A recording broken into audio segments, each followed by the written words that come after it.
inspector discovers more than 24 violations at a popular Southwest Florida restaurant. And thanks for joining us for Fox 4 News at 10 tonight. I'm Amy Wegman. I'm Patrick Nolan. South Fork Grille forced to close for violations that inspectors say range from multiple roaches in the kitchen to dangerous employee practices. 4 in your corner's Tony Sadiku sharing the details of this report tonight.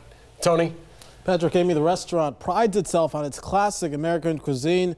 But tonight, it's what one health inspector found crawling on the floor that's raising questions about the restaurant's sanitary practices behind closed doors.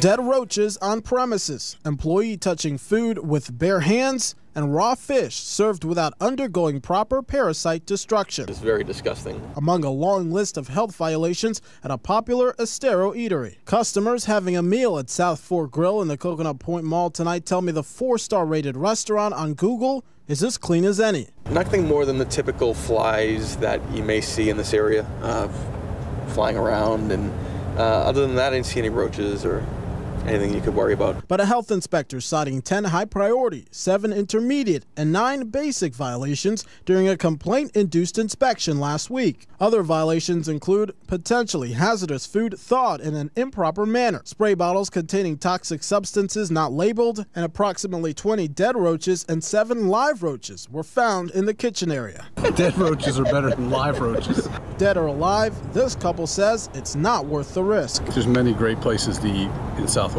Florida that you don't need to take this kind of risk to eat there. Not a place I want to go to. The restaurant temporarily closed by the state. An inspector deemed it unsanitary and unsafe.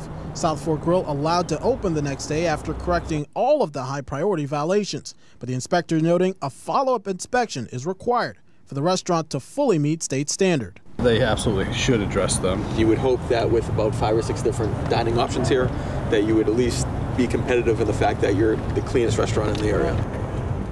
And when I went to the restaurant today hoping to speak with an owner and manager, I was told they were busy and would get back to me later. I'm still waiting for a phone call tonight. Live in the studio, Tony Sadiku, Fox 4 in your corner.